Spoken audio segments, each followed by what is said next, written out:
When did you realize you were acting more like the parent than your actual parent? I was 12 when I realized I'd become the parent in our household. My birthday fell on a Thursday that year. Dad had promised to take me and my younger siblings, Jacob, 8, and Sally, 6, to the movies and for pizza afterward. I'd spent weeks looking forward to it, not just because it was my birthday, but because Dad rarely did anything with us anymore. That morning, I woke up early, excited. Dad had been out late the night before, but I figured he'd be up soon. By 10 a.m., he still hadn't emerged from his room. I knocked gently. No answer. When I pushed the door open, I found him passed out, fully clothed on top of his blankets. Empty bottles of Jack Daniels lined his nightstand. I didn't cry. Instead, I went to the kitchen and counted the money in the emergency jar we kept behind the cereal boxes.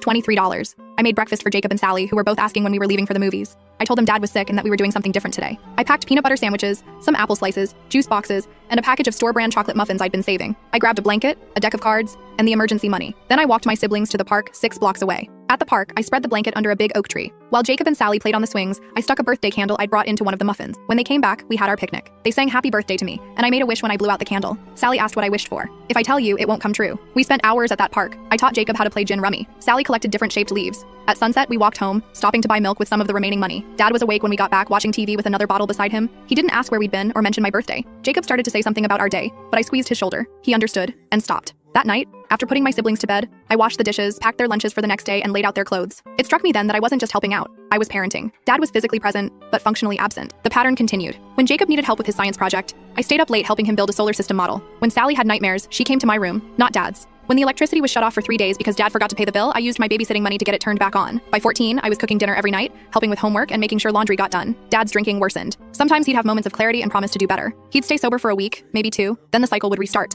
When I was 15, Sally got sick with a high fever. Dad was at a bar. I called his cell repeatedly with no answer. Eventually, I called our neighbor, Mrs. Parker, who drove us to the emergency room. Sally had strep throat. The doctor asked where our parent was. I lied and said he was working late. That summer, Dad lost his job. Our financial situation, already precarious, became desperate. I got a job at the grocery store, working after school and weekends. Most of my paycheck went toward bills Dad couldn't or wouldn't pay. Jacob started acting out in school. His teacher called for a parent-teacher conference. Dad promised to go but got drunk the night before and couldn't get out of bed. I went instead, pretending to be checking in on behalf of our dad. His teacher commented that I was very mature for 16. I didn't feel mature. I felt tired. Last winter, I turned 17. Dad forgot again, just like he had every year since my 12th birthday. By then, I didn't expect anything different. Sally made me a card with a drawing of us at the park. Jacob saved up and bought me earrings from the mall. We ordered pizza with my paycheck money and watched movies on our secondhand laptop. 3 months ago, I was cleaning Dad's room while he was out. Under his bed, I found a small box. Inside was a birthday card addressed to me, dated 5 years earlier, my 12th birthday. The card was signed by Dad with a note saying he was sorry he couldn't take me to the movies as planned because he had to work overtime. There was a $20 bill inside. I realized then that he'd planned to lie about working instead of admitting he was too drunk, but he'd been too drunk even to give me the card with its excuse and money. The $20 that could have given me a real birthday had instead been forgotten under his bed while I scraped together emergency money for a park picnic.